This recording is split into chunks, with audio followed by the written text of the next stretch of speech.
आकाशवाणी दिल्ली प्रस्तुत करता है विशेष फोन इन कार्यक्रम radio doctor.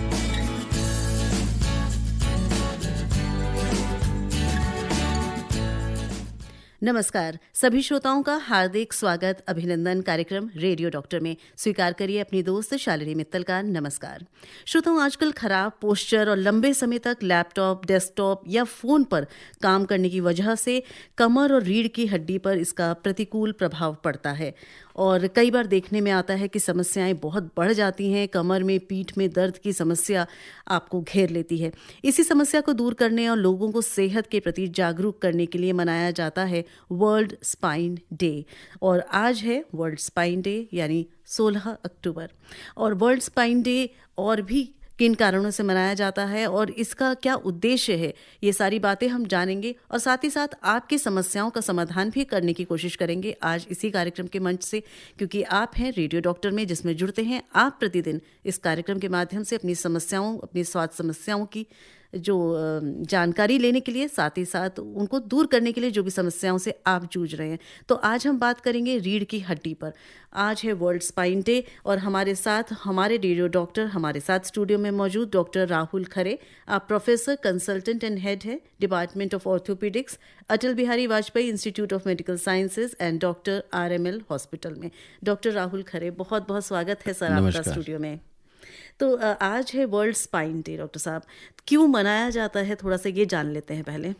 World spine day पूरी दुनिया में मनाया जाता है हर साल 16 अक्टूबर को, और इसका मुख्य उद्देश्य ये रहता है ताकि सारे लोगों थोड़ा जागरूक हो जाएं स्पाइन के बारे में, स्पाइन की हेल्थ के बारे में, और अपनी रीढ़ की हड्डियों का, स्पाइन का वो ख्याल रखें ताकि उससे उनको आगे जो प्रॉब्लम्स होती हैं वो ना हों। जी, बहुत ज़रूरी है रीढ़ की हड्डी का ध्यान रखना, क्योंकि ये हमारे एक पूरे पोस्चर को या कहे शरीर का एक पूरा सिस्टम को मैनेज करती है। जी हाँ। बहुत ज़रूरी होती है और कई बार मजाक में कहा भी जाता है रीढ़ की हड्डी नहीं है क्या। तो मतलब हम इस चीज़ को कहीं ना कहीं मानते हैं कि बहुत ज़रूरी है वो हमारे लिए कि रीढ़ की हड्डी हमारी स्वस्थ रहे। और बहुत सारी बीमारियाँ भी जन्म दे सकती है अगर रीढ़ की हड्डी में कुछ कमी आए या कुछ प्रॉब्लम आए। तो हम ज़रूर चाहेंगे कि आज इस कार्यक्रम के माध्यम से अगर इससे संबंधित आपकी कोई परेशानी है या आप ऐसे ही जानकारी चाहते हैं कि रीढ़ की हड्डी को कैसे स्वस्थ रखा जा सकता है, स्पाइनल हेल्थ क्यों ज़रूरी है, ये सारी बातें हम आज इस कार्यक्रम में डिस्कस करेंगे। और डॉक्टर राहुल खरे हमारे साथ रहेंगे कार्यक्रम में 4 बजे तक। तो आप बिल्कुल नोट कर लीजिए हमारा फ़ोन नंबर 011-2342-1080, 2342-1082। इस कार्यक्रम में आप फ़ोन करके सीधे डॉक्टर राहुल खरे से अपनी समस्या का समाधान पा सकते हैं। मैसेज करने के लिए 9868107070। डॉक्टर साहब, सबसे पहले तो यही जानना चाहूँगी कि स्पाइनल डिसऑर्डर्स जो होते हैं वो कौन कौन से हो सकते हैं आमतौर पर? स्पाइन की जो बीमारियां होती हैं, जो परेशानियां होती हैं, वो जन्म से ही शुरू हो सकती हैं। अच्छा। जब बच्चे पैदा होते हैं तो कई बार उनकी बनावट ऐसी होती है कि रीढ़ की हड्डियां जो पीछे हैं वो पूरी अच्छे तरीके से बनती नहीं है, तो अंदर की जो स्पाइनल कॉर्ड है, नसें जो हैं वो कई बार बाहर रह जाती हैं। तो बचपन से ही शुरू हो सकती हैं। जब बच्चे बड़े हो रहे होते हैं तो रिकेट्स की बीमारी में टेढ़ापन आ सकता है। जब डेवलपमेंटल डिसऑर्डर्स होते हैं जिसमें भी रीढ़ की हड्डियां में टेढ़ापन आ जाता है, आपने देखा हो कई लोग की कमर बिल्कुल टेढ़ी होती है या आगे बहुत ज़्यादा झुके हुए होते हैं बच्चे। इसके अलावा यंग एज में एक्सीडेंट से हड्डियां टूट सकती हैं, तो रीढ़ की हड्डियां भी टूट सकती हैं। लोगों को डिस्क की प्रॉब्लम भी हो सकती है, और जो लोग ऑफिस में बहुत समय तक बैठ के काम करते हैं उन लोगों को कमर का दर्द, गर्दन का दर्द, ये भी बहुत आम पाया जाता है आजकल। और इसके अलावा जब उम्र बढ़ जाती है तो फिर लंबर स्पॉन्डिलोसिस जो होती है, जो उम्र की वजह से बदलाव आ जाते हैं, उसकी वजह से भी दर्द होना शुरू हो जाता है। और महिलाओं में तो हड्डियां कमज़ोर भी हो जाती हैं, जिसको ऑस्टियोपोरोसिस बोलते हैं। तो ये बहुत सारी चीज़ें हो सकती हैं। इन्फेक्शंस बहुत कॉमन है, जैसे कि टीबी है, टीबी भी रीढ़ की हड्डियों में हो सकती है। तो ये कि हर चीज़ हो सकती है, जो भी किसी भी शरीर के अलग और किसी भाग में हो सकती है, वो सारी चीज़ें स्पाइन में भी हो सकती हैं। जी जी, और आपने बताया बहुत सारी ऐसी डिसऑर्डर्स हैं जो स्पाइन के हो सकते हैं और वो बहुत तरह से हमारे जीवन के तरीके को इफेक्ट कर सकता है। दर्द तो एक बहुत छोटी सी बात हुई, लेकिन ये बहुत कॉमन है। जी हाँ। पीठ में दर्द होना, कमर में दर्द होना, हाँ जी, या नेक कोई में भी पेन प्रॉब्लम होना है वो दर्द से ही मैनिफेस्ट शुरुआत हो होती है। जाती है। हाँ जी जी, पर बहुत सारी अपनी जो समस्याएं बताई हैं, हम देखते हैं कितनी आज इस पर बात कर पाएंगे, क्योंकि हमारे श्रोता भी चाहेंगे कि उनकी जो समस्या है उनका समाधान भी आपके माध्यम से उन तक पहुंचे। और श्रोता जुड़ भी रहे हैं। मैसेज एक पहुंचा है हमारे पास, सागर ने लिखा है, विजयपुरा कर्नाटका से, 25 साल के हैं, और लिख रहे हैं कि आज की लाइफ स्टाइल जो है बहुत बिजी हो गई है, हाँ जी। भागम भाग है, और इस भागम भाग में हम किस तरह से अपने स्पाइन को हेल्दी रख सकते हैं। पहले तो ये टिप्स चाह रहे हैं। सेकेंडली इन्होंने ओल्ड एज के लिए एक क्वेश्चन किया है कि ओल्ड एज में अक्सर देखते हैं कि बैक की प्रॉब्लम आ ही जाती है, स्पाइन की प्रॉब्लम आ जाती है, तो हम किस तरह के प्रिकॉशंस रखें, केयर रखें, जिससे कि हम जब ओल्ड एज में पहुंचे तो हमें ये समस्याओं का सामना ना करना पड़े। साथ ही साथ ये धन्यवाद दे रहे हैं एफएम रेनबो को और आपको डॉक्टर साहब कि आप इस कार्यक्रम में यहाँ आए हैं। तो पहले तो इन्होंने पूछा कि बिजी लाइफस्टाइल हाँ है जी, जैसे। इसमें अगर आपको अपने स्पाइन का ख्याल रखना है तो सबसे ज़्यादा ज़रूरी है एक्सरसाइज, क्योंकि जो हमारी रीढ़ की हड्डियां हैं वो एकदम बीच में हैं, उसके साइड्स में जो है मसल्स होती हैं, और हमारा पूरे शरीर का जो आकार है, जो वज़न है, वो सब रीढ़ की हड्डियों के से ही जा रहा होता है। अगर आसपास की मांसपेशियां, जो मसल्स हैं, अगर वो स्ट्रांग नहीं होंगी तो वो जल्दी थक जाएंगी तो फिर वो दर्द करेंगी। तो कमर का दर्द या पीठ में जो दर्द होता है लोगों को, वो सिर्फ रीढ़ की हड्डियों की वजह से नहीं होता है, वो कई बार मांसपेशियों की कमज़ोरी की वजह से भी हो जाता है। तो मैं उनको यही बोलना चाहूँगा कि चाहे जितनी भी लाइफस्टाइल बिज़ी हो, लेकिन अगर वो 10 मिनट 15 मिनट रोज़ हम सब अगर एक्सरसाइज, रीढ़ की हड्डियों की जो एक्सरसाइज होती है, कमर की जो एक्सरसाइज होती है, अगर ये 10-15 मिनट भी रोज़ अगर हम रोज़ करेंगे तो हमारी धीरे धीरे वो मसल्स स्ट्रांग हो जाएंगी। मसल स्ट्रांग होंगी तो जल्दी थकेंगी नहीं तो वो दर्द नहीं करेंगी। और आजकल एक्सरसाइज के अलावा उनको विटामिन डी, कैल्शियम, प्रोटीन्स, अपने डाइट का भी ख्याल रखना है, अपने वज़न का भी ख्याल रखना है, क्योंकि अगर आप बैठ के काम कर रहे हैं तो हो सकता है आपका वज़न भी बढ़ता जाए धीरे धीरे। तो आपको फिज़िकली एक्टिव रहना है, स्पोर्ट्स खेलने हैं, वज़न बढ़ने नहीं देना, क्योंकि वज़न बढ़ेगा तो फिर वही वज़न आपकी रीढ़ की हड्डियों के ज़रिए नीचे जाएगा और फिर उसमें और प्रॉब्लम्स हो सकती हैं। और ओल्ड एज में आपको प्रॉब्लम्स ना हो, उसके लिए इन सब चीज़ों का तो ध्यान रखना ही है। और ओल्ड एज में पहुंचते पहुंचते हड्डियां कमज़ोर होने लग जाती हैं, तो उसके लिए शुरू से ही अगर हम ख्याल रखेंगे और टेस्ट करा लेंगे तो हम उससे भी बच सकते हैं। जी, तो ये जवाब आप तक पहुंच गया, और मुझे लगता है सागर जी आपके इस क्वेश्चन के माध्यम से बहुत सारे श्रोता जो इस कार्यक्रम में जुड़े हैं उनको भी जवाब मिल गया, क्योंकि एक आम क्वेश्चन था जो सब जानना चाह रहे थे, मैं भी चाह रही थी जानना कि एक ये चीज़ है डॉक्टर साहब की बिजी लाइफस्टाइल, जिसको हम आजकल बहुत बोलते हैं, और आपने कहा एक्सरसाइज बहुत ज़रूरी है, तो कैसे मैनेज करें कि ये भी हो पाए और कष्ट भी ना पहुँचे हमारे शरीर को। हाँ जी, तो देखिए, सुबह जब सोकर उठते हैं, अब बिस्तर छोड़ने से पहले एक्सरसाइज कर लें। बिस्तर पे लेट कर ही करनी है। रीढ़ की हड्डियों की एक्सरसाइज तो जो कॉमन एक्सरसाइजेज हम लोग बताते हैं, वो पेट के बल लेट कर एक्सरसाइज होती हैं, लेट कर ही होती हैं। तो बेड पे भी कर सकते हैं, या अपने योगा मैट बिछा के आप ज़मीन पे भी कर सकते हैं। आपने बोला कि 10-15 मिनट भी हाँ कर जी, लिया जाए तो 10-15 ठीक मिनट, रहे। लेकिन रोज़ करें। अच्छा, हाँ, रोज़ करना ज़रूरी है, चाहे थोड़े समय के लिए करें, तो इतना समय तो हम सब निकाल सकते हैं अपने लिए। बिल्कुल, अगर हमें रहना है हेल्दी तो हमें करना पड़ेगा। और लगता है कि बहुत कम एक्सरसाइज है, इससे क्या ही होगा, लेकिन इससे बहुत होता है, फर्क पड़ता है। बिल्कुल फ़र्क पड़ता है, और आगे दर्द नहीं होते हैं, आगे जो प्रॉब्लम्स होनी होती है वो नहीं होती हैं, और धीरे धीरे करके बूंद बूंद से ही सागर बनता है। बहुत अच्छी बात ये डॉक्टर साहब बोली। और एक श्रोता हमारे साथ जुड़े हैं फोन लाइन पर, आइए इनसे बात कर लेते हैं। हेलो जी नमस्कारम। जी नमस्कार। मैं पीपी गौतम बोल रहा हूँ जी, मेरठ से। हाँ जी गौतम जी बताएं। और मुझे पूछना है कि स्लिप डिस्क क्या होती है, और इसका जब दवाई होती है तो फिर ऑपरेशन क्यों कराना पड़ता है? कृपया विस्तार से बताने की कृपा करें, धन्यवाद। चलिए हम पूछ लेते हैं डॉक्टर साहब से। डॉक्टर साहब स्लिप डिस्क के बारे में बताइए। हाँ जी, ये भी बहुत अच्छा प्रश्न है, क्योंकि बहुत आम चीज़ है, ये बहुत लोगों को हो जाती है। जो हमारी रीढ़ की हड्डियाँ हैं वो ऊपर, जब से वो सर ख़त्म होता है, गर्दन से लेके नीचे टेल बोन तक 33 रीढ़ की हड्डियाँ होती हैं। अब इन हड्डियों के बीच में, हर 2 हड्डियों के बीच में भगवान ने एक स्ट्रक्चर बनाया जिसको हम डिस्क बोलते हैं, जो कि मुलायम सा होता है और शॉक एब्जॉर्बर का काम करता है। अगर वो नहीं होता तो हड्डियाँ आपस में खटर खटर करती, टकराती, तो इसलिए वो शॉक एब्जॉर्बर की तरीके से डिस्क बनी है। अब ये जो डिस्क है ये किसी भी वजह से दब सकती है, क्योंकि बहुत मुलायम होती है तो वो दब सकती है। चाहे आगे झुककर हमने कुछ भारी वज़न उठा लिया, या झुककर काम करता है कोई, या एक्सीडेंट से, या ऊंचाई से गिर गए, सीढ़ी से गिर गए, किसी भी वजह से वो अगर दब जाती है तो दब के पिचक के जब वो बाहर निकलती है तो वहाँ पे हमारी स्पाइनल नर्व्स होती हैं, स्पाइनल कॉर्ड होती है, जो मोटी नस होती है जो कि हमारे ब्रेन से नीचे तक जा रही है, हमारे पूरे शरीर को कंट्रोल कर रही है। तो उसमें से जो नसें निकलती हैं उनमें अगर वो डिस्क बाहर निकल के उन नस को टच भी कर दे, छू भी जाए, तो पूरा करंट जैसा दर्द निकलता है, जो कि कमर के दर्द में से नीचे पैरों तक जा सकता है। अगर गर्दन की रीढ़ की हड्डियों में डिस्क की प्रॉब्लम है तो वो हाथों में जाता है। अगर नीचे कमर के रीढ़ की हड्डियों में डिस्क की प्रॉब्लम है तो पैरों में भी जाता है, जिसको कि आम लैंग्वेज में हम शियाटिका का दर्द भी बोलते हैं। तो ये सारी प्रॉब्लम्स हो जाती हैं। अब ये पूछ रहे हैं कि दवाई से इलाज करें या ऑपरेशन कराएं। जी, वो ये कह रहे हैं कि दवाई से अगर इलाज है तो ऑपरेशन क्यों कहा जाता है? जी हाँ, देखिए इसमें ये बात समझनी बहुत ज़रूरी है कि ये जो डिस्क दब के बाहर निकलती है ये एक मैकेनिकल प्रॉब्लम है। ये कोई बीमारी नहीं है कि इन्फेक्शन हो गया, हमने एंटीबायोटिक दे दिया और वो ठीक हो गया इन्फेक्शन।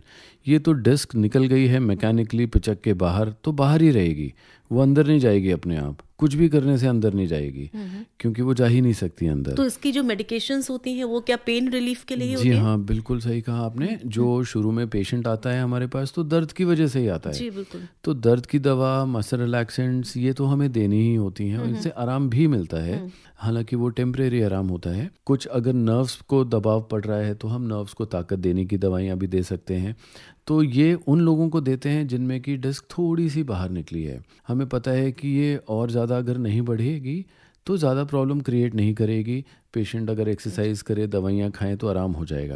बट कुछ लोग ऐसे होते हैं जिनमें एमआरआई जब कराते हैं तो डिस्क बहुत ज़्यादा बाहर निकली हुई होती है, या उनके पैर में या हाथ में कई जगह सुन्न हो चुकी होती है, छूने से पता नहीं चल रहा, या उनका पैर का अंगूठा नहीं हिल रहा है, या उनको पैरों में वीकनेस आ रही है जैसे कि पैरालिसिस में हो जाता है, या उनको लैट्रिन बाथरूम का पता नहीं चल रहा है, सेंसेशंस ख़त्म हो गए हैं। ऐसी जब स्थिति आती है तो ऑपरेशन करना कंपलसरी हो जाता है, ज़रूरी हो जाता है। जी जी बिल्कुल। और गौतम साहब, आप सुन रहे हैं कार्यक्रम, इतने विस्तार से डॉक्टर साहब ने बताया, इसलिए ये पर्सन टू पर्सन डिपेंड करेगा कि सिवियरिटी पे डिपेंड करेगा। इसमें कोई रूल नहीं है कि सभी को ऑपरेशन का इलाज हो या सभी को दवाइयाँ दी जाएं। इंडिविजुअली डिसाइड होता है। इंडिविजुअली डिसाइड होगा। एक और श्रोता वेट कर रहे हैं फोन लाइन पर। हेलो हेलो हेलो मैम, नमस्कार। जी नमस्कार। डॉक्टर साहब को भी नमस्कार। नमस्कार जी, अपना नाम बता दें। जी, मेरा नाम प्रकाश कुमार है, मैं बिहार के सीतामढ़ी से बोल रहा हूँ। प्रकाश कुमार। प्रकाश जी, बताएं, अपना प्रश्न करें डॉक्टर साहब से। मेरा मम्मी का है ना, वो हार्ट की केहूनी में हार्ट की मतलब साल में 3 महीने सूजन अधिक है, सूजन हो जाता है तो इंजेक्शन लगता है। और जहाँ जहाँ पैर में ज्वाइंट है ना, जैसे नी में और पैर के जो तलवा के ऊपर जो घुटना होता है वहाँ पे भी सूजन आ जाता है, पैर में सूजन आ जाता है और हड्डी में भी दर्द होता है। तो इसका क्या उपाय है? और मेरे पिताजी का ठंडी के मौसम में है ना, रीढ़ की हड्डियों में दर्द होने लगता है, ज्यादा ठंडी पड़ता है तो ज्यादा दर्द होने लगता है, गर्मी में बंद हो जाता है। जी हाँ जी, तो जहाँ तक मुझे समझ में आया, आपने बताया कि आपकी माताजी को घुटनों में भी दर्द है, पैरों में भी दर्द है और पैरों में सूजन भी आ रही है। तो इसका रीढ़ की हड्डी से तो कोई संबंध नहीं है इस प्रॉब्लम का, लेकिन ये ज़रूर हो सकता है उनको गठिया की बीमारी हो और या उम्र की वजह से उनके घुटने ख़राब हो रहे हों। तो उनको आप किसी हड्डी रोग विशेषज्ञ से दिखवाने ले जाइए, एक्सरे करेंगे, जांच करेंगे और फिर वो देखेंगे कि क्यों ऐसा हो रहा है। पैरों में सूजन आने के बहुत सारे कारण भी हो सकते हैं, जिसमें कि कुछ मेडिकल रीजंस भी होते हैं। तो उनको किसी फिजिशियन डॉक्टर को भी दिखा सकते हैं ताकि वो जांच करके पता कर सकें कि क्यों सूजन आ रही है। और पिताजी को जो सर्दियों में ज़्यादा दर्द होता है, तो आमतौर से जो भी गठिया के दर्द हैं, जोड़ों के दर्द हैं, ये सर्दियों में थोड़े बढ़ जाते हैं लोगों को, क्योंकि ठंड की वजह से हमारी जो खून की नलियाँ हैं वो थोड़ी सिकुड़ जाती हैं और खून का प्रवाह कम हो जाता है, जिसकी वजह से दर्द जोड़ों के सर्दियों में थोड़े बढ़ जाते हैं। तो इसके लिए क्या किया जा सकता है? ये तो उन दोनों को देखकर ही बता सकूंगा, क्योंकि जब तक हम देख नहीं पाते पेशेंट को, कुछ टेस्ट करवाने पड़ेंगे जिससे जी पता हाँ, चलेगा। देखना पड़ेगा, टेस्ट कराने पड़ेंगे, तभी पता चलेगा कि क्यों दर्द हो रहा है। चलिए, धन्यवाद हमें कॉल करने के लिए प्रकाश जी। और मैसेजेस बहुत आ चुके हैं। नेहा हमें लिख रही हैं जयपुर से, डॉक्टर साहब की जब मैं सुबह उठती हूँ तो मुझे बहुत बैक एक होता है, please advice treatment, I am 5 months pregnant. तो क्या इनका समस्या प्रेगनेंसी के कारण है, इनकी समस्या? जी हाँ, एक्चुअली इनको दोनों चीज़ें हो सकती हैं। एक, प्रेगनेंसी की वजह से भी कमर का दर्द बहुत आम बात है, क्योंकि आगे जब यूट्रस में वज़न बढ़ रहा होता है बच्चे का, और हमारा जो स्पाइन का जो आकार है वो थोड़ा सा लॉर्डोसिस बढ़ जाती है, पेट बाहर की तरफ निकलता है, तो जोर पड़ता है स्पाइन जी हाँ, पर। जी। रीढ़ की हड्डियों पे जोर भी पड़ता है, उनका आकार भी थोड़ा चेंज हो जाता है। जी जी। शरीर से कैल्शियम और ये सारी न्यूट्रिएंट्स भी बच्चे की तरफ जा रहे होते हैं, तो माँ के हड्डियाँ भी थोड़ी कमज़ोर हो जाती हैं। कैल्शियम और विटामिन डी के सप्लीमेंट्स मुझे उम्मीद है कि ये खा रही होंगी, तो इस वजह से तो होता ही है। दूसरा, एक और प्रॉब्लम है जो हो सकती है, वो है ऑटोइम्यून डिसऑर्डर्स, जो कि प्रेगनेंसी के दौरान या प्रेगनेंसी के बाद खासकर महिलाओं में कई बार देखे जाते हैं। और उनका मेन सिम्टम यही होता है कि सुबह जब सोकर उठते हैं तो दर्द उनको ज़्यादा होता है, चाहे वो कमर का दर्द हो या जोड़ों का दर्द हो। तो अभी फ़िलहाल क्योंकि वो 5 मंथ्स प्रेग्नेंट हैं, तो मैं तो ये सुझाव दूंगा कि आप अपना विटामिन डी, कैल्शियम और जो भी गायनी के डॉक्टर आपको बता रहे हैं उसको फॉलो करिए। आपको कुछ एक्सरसाइजेज भी बताई गई होंगी उन्होंने ड्यूरिंग प्रेगनेंसी और डिलीवरी के बाद भी, वो करने से भी कमर का दर्द ठीक हो जाता है और परमानेंटली नहीं रहता है। अगर उसके बाद भी रहता है तो कुछ ब्लड टेस्ट करा के ऑटोइम्यून डिसऑर्डर्स को रूल आउट करना होगा। जी। और अरमान जी हमें लिख रहे हैं गुड़गांव से कि 2 साल से मेरी रीढ़ की हड्डी में दर्द है, इसके लिए मैं क्या करूं? 2 साल से है इनको। जी, 2 साल से है अरमान जी। आपकी उम्र का मुझे इसमें नहीं लिखा नहीं, कुछ। उम्र नहीं लिखी इन्होंने। जी हाँ, तो अब 2 साल तो काफ़ी लंबा समय हो जाता है। मैं तो इनको यही बोलूँगा, क्योंकि कारण तो बहुत सारे हो सकते हैं। सबसे आम कारण यंग लोगों में या वर्किंग पॉपुलेशन में होता है लंबे समय तक बैठे रहना, ख़राब पोस्चर, विटामिन डी की कमी, डिस्क की प्रॉब्लम यंग लोगों में बहुत ज़्यादा होती है। तो मैं तो यही कहूँगा कि 2 साल हो गए हैं तो आप ज़रूर किसी डॉक्टर को दिखाएं, एक्सरे करवाएं, जांचें करवाएं, ताकि एक पता चले कि कारण क्या है, क्यों हो रहा है दर्द, और फिर उसका इलाज हो सकता है। जी। और एक हमारे श्रोता वेट कर रहे हैं फ़ोन लाइन पर, आइए इनसे बात कर लेते हैं। पहले मैसेजेस तो हमारे पास आ चुके हैं बहुत सारे, धीरे धीरे हम शामिल करते रहेंगे कार्यक्रम के दौरान। हेलो जी नमस्कार। जी नमस्कार।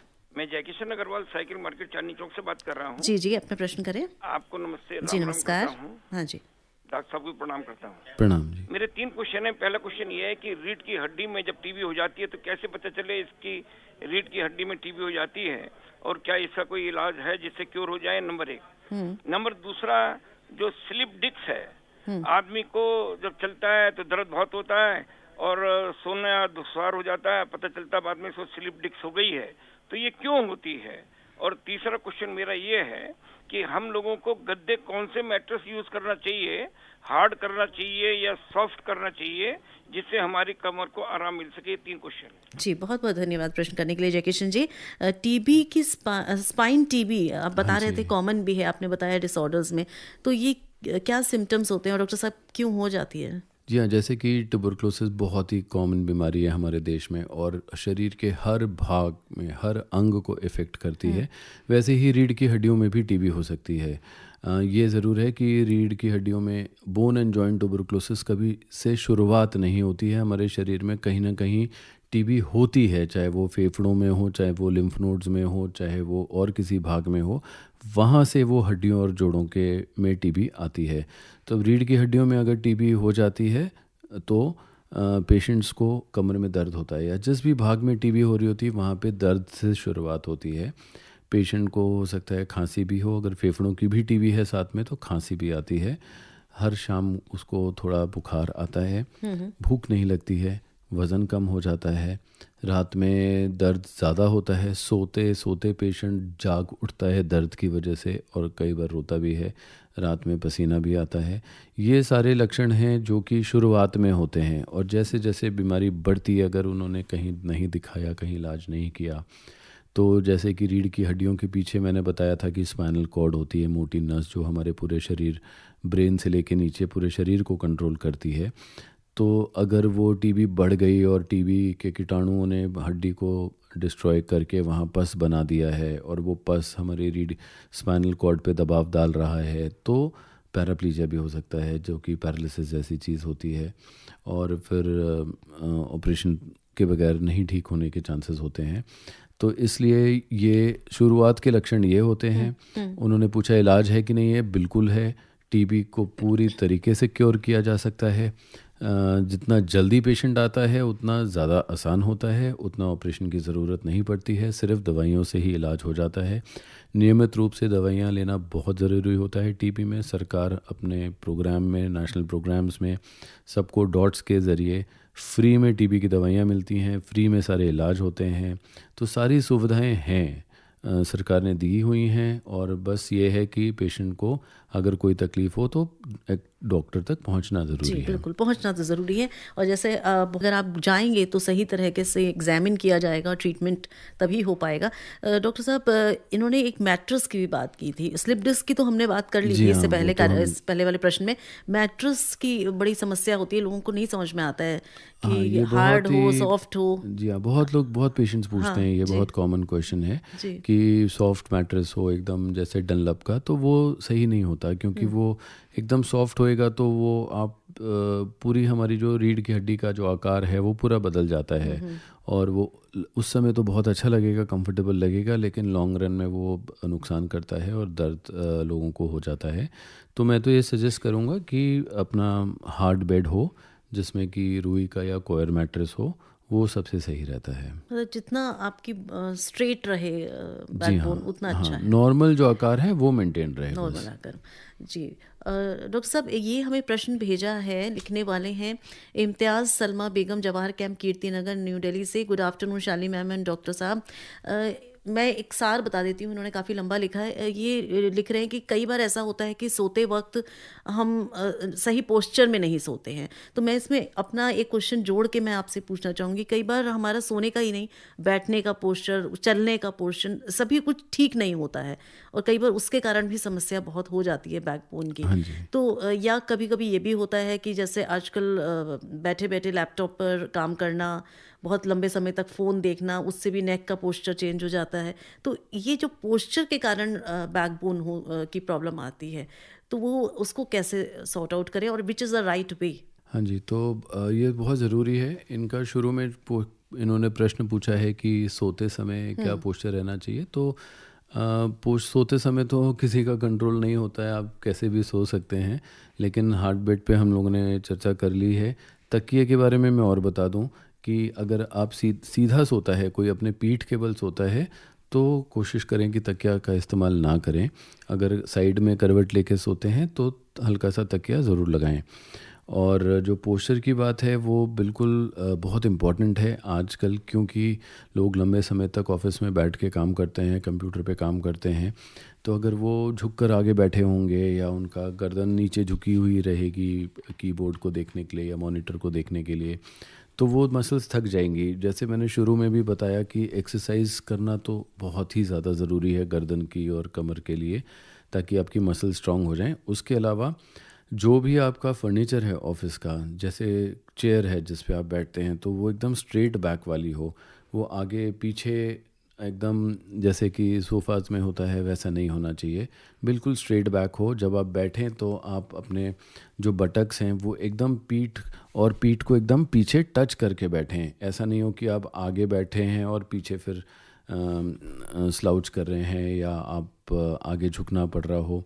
आपकी चेयर में हमेशा आर्म रेस्ट होने चाहिए जिस पे कि आपकी कोहनियाँ 90 डिग्रीज़ पे रेस्ट कर सकें, और आपका जो हाथ है और वो भी सेम लेवल पे होना चाहिए, आपका माउस भी सेम लेवल पे होना चाहिए, आपका जो मॉनिटर है कंप्यूटर का वो आपके आई लेवल पे होना चाहिए या उससे थोड़ा सा नीचे होना चाहिए। तो अगर आप ये सब चीज़ें करें और हर 1 घंटे बाद मैं तो बोलता हूँ कि कुछ मिनट के लिए थोड़ा सा उठ के खड़े हो लें, ब्रेक ले लें, वॉशरूम चले जाएं, पानी पी लें, कॉफ़ी पी लें या थोड़ा स्ट्रेच आउट कर लें, ताकि लंबे समय तक कंटिन्यूसली ना बैठना पड़े। जी, बीच बीच में मूवमेंट करते हैं। जी हाँ, जी जी हाँ। जी। तो आज आप जो कार्यक्रम सुन रहे हैं वो हमने केंद्रित किया है वर्ल्ड स्पाइन डे पर, और हम बात कर रहे हैं रीढ़ की हड्डी या स्पाइन को हम कैसे सही रख सकते हैं और किस तरह से अगर कोई समस्या आई तो उसका इलाज करा सकते हैं। और साथ ही साथ हम अपने श्रोताओं को बता दें कि आज वर्ल्ड स्पाइन डे है, लेकिन आज वर्ल्ड एनेस्थीसिया डे भी है, और ये भी एक बहुत इम्पॉर्टेंट डे होता है।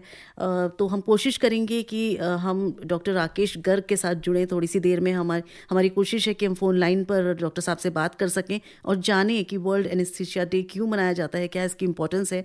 आप प्रोफेसर हैं department of onco anaesthesia and palliative medical care, AIIMS new Delhi में, और उनसे बात करेंगे थोड़ी सी देर के लिए, लेकिन फिर लौट कर आएंगे इसी कार्यक्रम में जिस पे हम आज मेजरली फोकस कर रहे हैं, यानी रीढ़ की हड्डी पर। आप सुन रहे हैं विशेष फोन इन कार्यक्रम रेडियो डॉक्टर। Welcome back. आप हैं कार्यक्रम रेडियो डॉक्टर में अपनी दोस्त शालिनी मित्तल के साथ, और जैसा हमने प्रॉमिस किया था वर्ल्ड एनेस्थीसिया डे भी है आज, और हमारे साथ जुड़ गए हैं डॉक्टर राकेश गर्ग। आप प्रोफेसर हैं department of onco anaesthesia and palliative medical care, AIIMS new Delhi में। तो आइए डॉक्टर साहब से बात करते हैं। नमस्कार डॉक्टर राकेश गर्ग, स्वागत है रेडियो डॉक्टर कार्यक्रम में आपका। नमस्कार मैडम, एंड सभी श्रोताओं को मेरा नमस्कार। बहुत इम्पॉर्टेंट डे है आज डॉक्टर राकेश, और ख़ास तौर पर आपके लिए भी एक ख़ास दिन होगा, आप इसको सेलिब्रेट कर रहे होंगे। क्या मैसेज रहेगा रेडियो डॉक्टर के सभी श्रोताओं के लिए आपका आज के इस खास दिवस पर? बिल्कुल, ये खास दिवस है, वर्ल्ड एनेस्थीसिया डे है, जो कि 16 अक्टूबर को हर साल मनाया जाता है। और थोड़ा सा मैसेज देने के पहले मैं बताना चाहूँगा कि हम इस डे को क्यों मनाते हैं। क्योंकि 1846 16 अक्टूबर ये वह दिन था, उससे पहले जब किसी को सर्जरी की जाती थी तो बहुत दर्द रहता था। बेहोशी नाम की कोई दवाई या कुछ इस तरह का हमारे पास टेक्निक नहीं था। तो फर्स्ट टाइम 16 अक्टूबर 1846 को ईथर यूज करते हुए, जो कि एक एनेस्थेटिक ड्रग है, उसके माध्यम से सर्जरी शुरू कराई गई।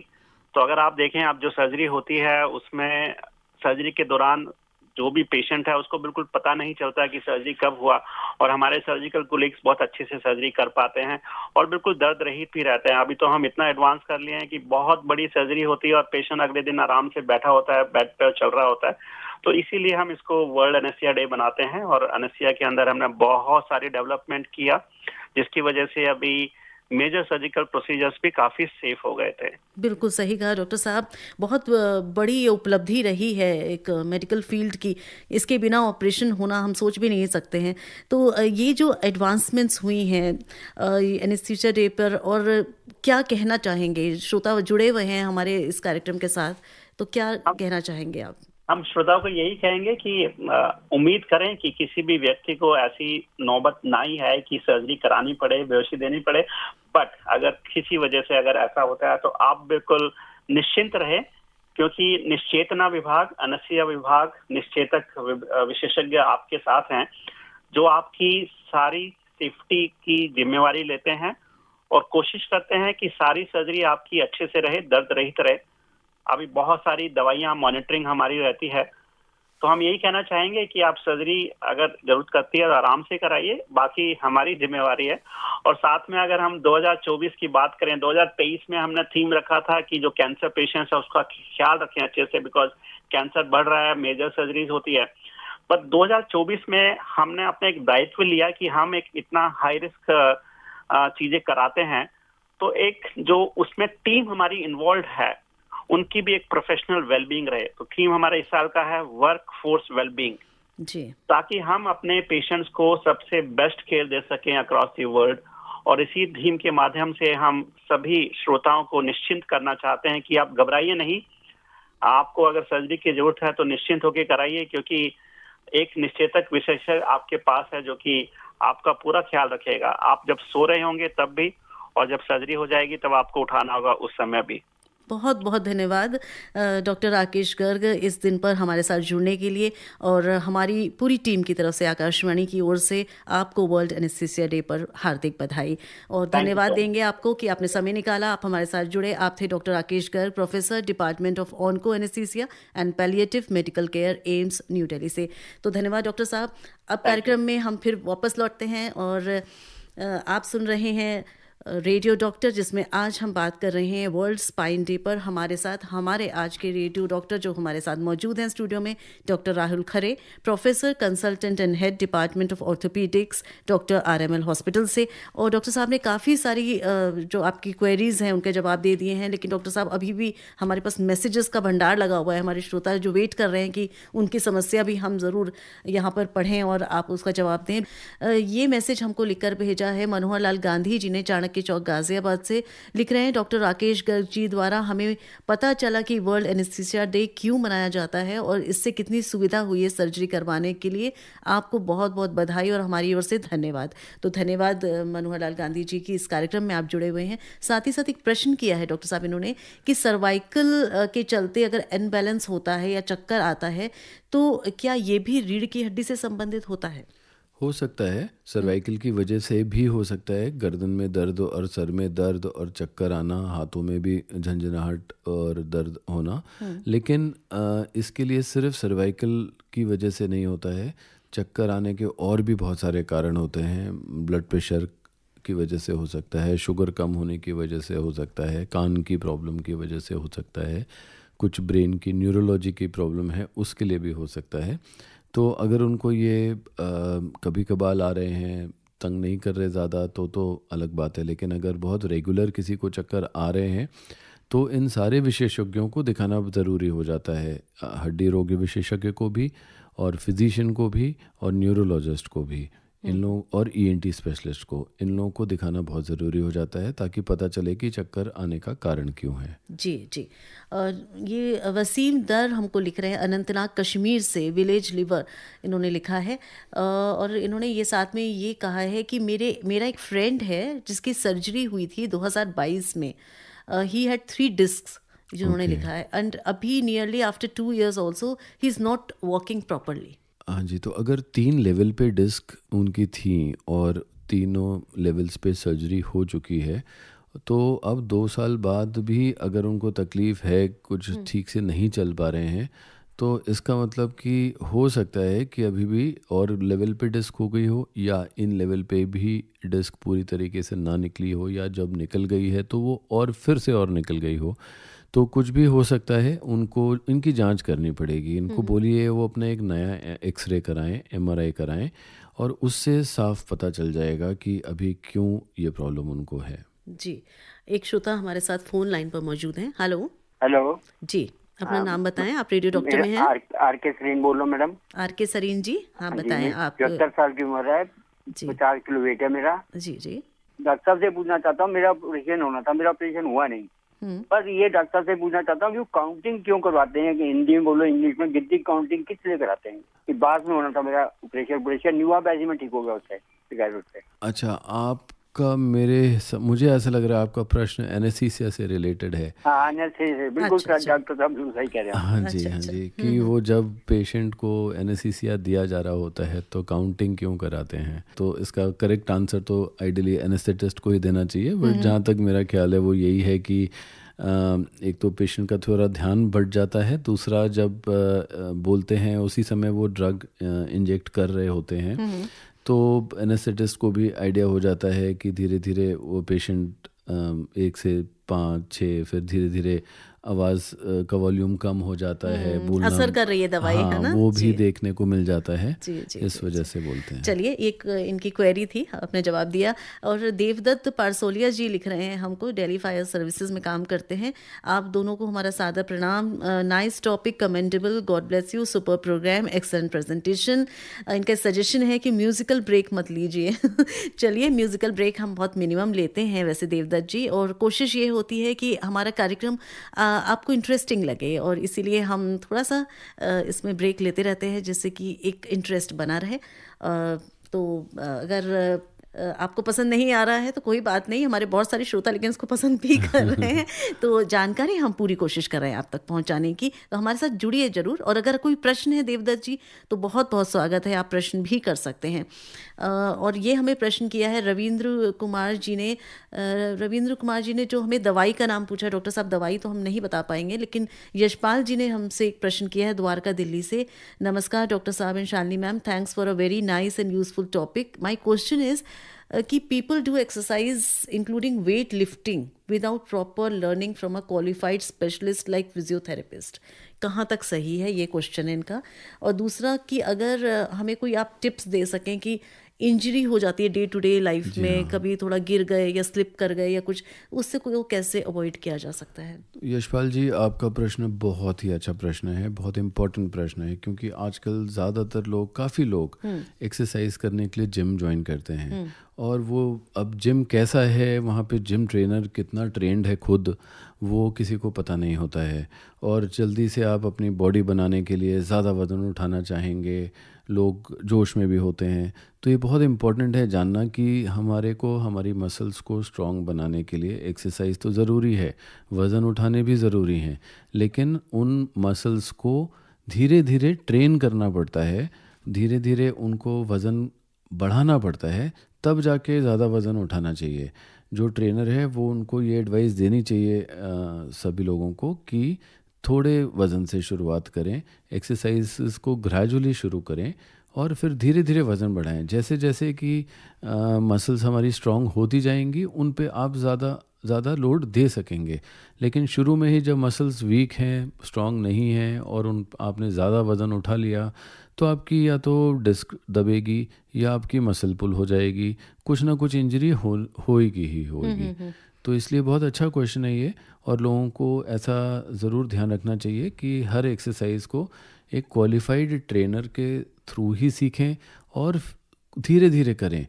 कोई जल्दबाजी नहीं करनी चाहिए। जैसे जैसे आपका शरीर ट्रेन होता जाए, मसल स्ट्रॉन्ग होती जाए, वैसे ही फिर वो वेट लिफ्टिंग का वज़न धीरे धीरे बढ़ाते रहें। जी, और कई बार डॉक्टर साहब ये भी देखने में आता है कि आप जिम चले जाते हैं और लेकिन आप जो भी हमारा ट्रेनर होता है उसको अपनी बॉडी की स्थिति बताते नहीं हैं। आपको उनको पूरी बात बतानी चाहिए। हाँ जी। कि आपको कहीं अगर पेन है या कोई कष्ट है, कोई समस्या है, तो हाँ, वो उनको पूरी तरह से बताना चाहिए। ये भी बहुत ज़रूरी है, क्योंकि कई सारी एक्सरसाइजेज होती हैं जो हम कुछ प्रकार कंडीशन स्पाइन की होती हैं जिसमें हम बोलते हैं कि आगे नहीं झुकें।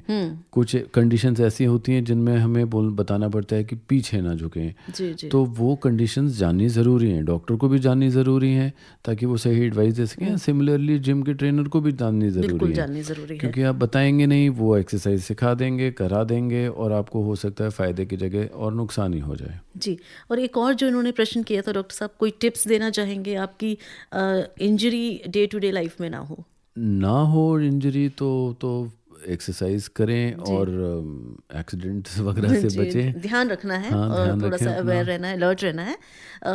गोविंद बंसोड़े जी लिख रहे हैं, डॉक्टर साहब लातूर महाराष्ट्र से, आकाशवाणी रेडियो का उद्देश्य स्वास्थ्य के प्रति समाज में जागरूकता फैलाना सही साबित हो रहा है, इसीलिए हम आकाशवाणी टीम को सैल्यूट करते हैं।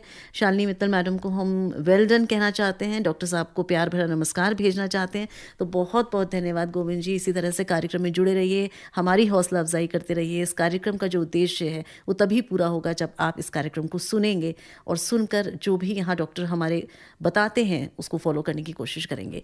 डॉक्टर साहब एक ब्रेक लेंगे, जल्दी से लौटेंगे। कुछ और प्रश्न बाकी हैं हमारे श्रोताओं के। अगर आप फ़ोन से जुड़ना चाहते हैं तो जल्दी से फ़ोन करिए 23421080 23421082 पर। सुनते रहिए रेडियो डॉक्टर। आप सुन रहे हैं विशेष फोन इन कार्यक्रम रेडियो डॉक्टर। आप सुन रहे हैं कार्यक्रम रेडियो डॉक्टर। रेडियो डॉक्टर में अब समय कम है, लेकिन इतना है कि हम आपके प्रश्नों को अभी भी शामिल कर सकते हैं। तो आप अगर हमसे कोई प्रश्न करना चाहते हैं तो जुड़िए हमारे साथ। और कार्यक्रम में आज हमारे साथ डॉक्टर राहुल खरे हैं, जिन्होंने बहुत सारे सवालों के जवाब दिए हैं। और आज हम बात कर रहे हैं रीढ़ की हड्डी के ऊपर, रीढ़ की हड्डी को कैसे स्वस्थ रख सकते हैं। एक श्रोता वेट कर रहे हैं डॉक्टर साहब। हेलो। नमस्कार जी। नमस्कार सर। नमस्कार जी, नाम बता दें। मैं यामीन भाई, रेडियो वाला, सिरोडी लोनी, जिला गाजीपुर। जी जी यामीन भाई, प्रश्न कर लीजिए। मैं सर से जानना चाह रहा हूँ, जैसे कि हम चेयर पे काम नहीं करते, स्टूल पे बैठ के काम करते हैं 8 से 10 घंटे, तो कमर भी दिक्कत करने लगती है। तो इसके लिए हम सोने में बेड पे सोएं, चारपाई पे सोएं, या जैसे कि तख्त पे सोएं, चलिए, कौन सी चीज इस्तेमाल डॉक्टर साहब ने मैट्रेस के बारे में बताया, लेकिन डॉक्टर साहब इनको बता दें पुनः एक बार। फिर से बता देता हूँ। फोन कट गया है। चारपाई हाँ पे जी। तो बिल्कुल ही नहीं सोना चाहिए, क्योंकि वो पूरा झूल जाती है और उससे पूरा रीढ़ की हड्डियों का आकार चेंज हो जाता है, ख़राब हो जाता है। तख्त इज़ फाइन, तख्त बिल्कुल सही है, उसमें वो कोयर मैट्रेस या रुई का गद्दा लगा के सो सकते हैं। और वो जैसे स्टूल पे बैठ के काम करते हैं, तो मुझे तो लग रहा है कि ज़रूर उनका कहीं ना कहीं पोस्चर बिगड़ रहा है। तो जैसे मैंने पहले भी बताया था कि वो बिल्कुल सीधा बैठें, रीढ़ की हड्डी को सीधा रखें और झुकना ना पड़े काम करते समय, हर 1 घंटे पे थोड़ा ब्रेक ले लें। तो ये सब चीज़ें करेंगे तो उनको दर्द नहीं रहेगा। जी, आइए बात करते हैं एक और श्रोता से जो फोन लाइन पर ही जुड़े हैं। हेलो। हेलो। हाँ जी, आपकी आवाज़ आ रही है, अपना नाम बता दें। मैम मैं देवना बोल रही हूँ। जी देवीना जी। मैं दिल्ली से बोल रही हूँ। हाँ जी, बताएं आप क्या प्रश्न करना चाहती हैं। मैम मुझे ना मेरे हाथ में सुबह सुबह दर्द होने लग जाता है, शायद मुझे भी नहीं पता मैं किस डॉक्टर के पास जाऊँ, रेमेटोलॉजिस्ट के पास जाऊँ, ऑर्थो के पास जाऊँ। मेरे हाथ में इतना दर्द होता है, मुझे ऐसा लगता है मुझे 1 चम्मच भी भारी लगता है। मैडम आपको हाथ में कहाँ पे, मतलब उंगलियों में या कलाई में या कोहनी में, कहाँ पर, कौन सा पार्ट आप बता रहे हैं? मेरे हाथ में, मेरे कोहनी तक दर्द होता है। अच्छा, आपको मतलब कंधे से गर्दन से नीचे आ रहा है या उंगलियों से कोहनी तक? उंगलियों से कोहनी तक बस। ओके, तो मतलब ये ऊपर से तो नहीं आ रहा है, डेफिनेटली आपको फिर लोकल इशू है, आपको टेनिस एल्बो की प्रॉब्लम ज़रूर हो सकती है, जो कि कोहनी से ही शुरू होके नीचे जाती है। और तो वो एक चीज़ देखनी पड़ेगी। दूसरा, आपके अगर दोनों हाथों में हो रहा है और सुबह होता है आप बता रही हैं, तो ये और भी प्रॉब्लम्स हो सकती हैं, जो कि कुछ प्रकार की आर्थराइटिस होती हैं। तो आप किसी डॉक्टर को दिखा लीजिए, ऑर्थोपेडिक सर्जन को ही दिखा लीजिए पहले, रूमेटोलॉजिस्ट को अभी दिखाने की ज़रूरत नहीं है। ऑर्थोपेडिक सर्जन को दिखा लीजिए, वो आपको देख कर क्लिनिकली एग्जामिन करके वो आपको बता देंगे कि क्या प्रॉब्लम है, और ज़रूरत होगी रूमेटोलॉजिस्ट के पास जाने की तो वो भी बता देंगे वो। मुझे एक्चुअली सर यही नहीं समझ आ रहा था कि मैं दिखाऊं किसको। तो डॉक्टर साहब ने बता दिया, ऑर्थोपेडिक को दिखा दीजिए। बहुत बहुत धन्यवाद प्रश्न करने के लिए डॉक्टर साहब। बहुत सारे तारीफ़ी मैसेजेस हमारे पास आ गए हैं, और ये हमें मैसेज, नाम तो नहीं लिखा है उन्होंने, एक प्रश्न भी किया है, लेकिन आपकी बहुत तारीफ़ की है। इन्होंने लिखा है, डॉक्टर राहुल खरे की आवाज़ बहुत अच्छी लग रही है रेडियो पर, वेल डन डॉक्टर राहुल खरे।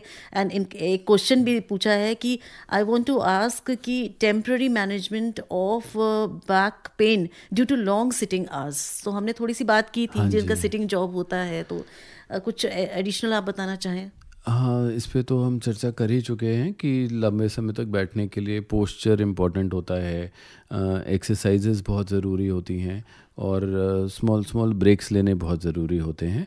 ये बहुत इम्पॉर्टेंट है। इसके अलावा डेफिनेटली क्योंकि ये लोग सब इंडोर्स काम करते हैं, तो इन सभी ज़्यादातर लोगों में विटामिन डी की भी कमी होती है, जिसमें अगर है तो उनको फिर विटामिन डी सप्लीमेंट्स भी लेने की ज़रूरत पड़ती है। जी, बहुत धन्यवाद कि आपने इस कार्यक्रम को सुना और आप डॉक्टर साहब की तारीफ़ कर रही हैं। तो चलिए, डॉक्टर साहब हमारे स्टूडियो में आए हैं और इतना समय भी दिया है उन्होंने, आपके प्रश्नों के जवाब दे रहे हैं। डॉक्टर साहब, और भी हमारे श्रोता है जो कार्यक्रम की तारीफ़ कर रहे हैं। सुनील एनके लिख रहे हैं, God bless you respected Shalini madam, all respected doctors, भगवान आप सबको बहुत खुश रखे।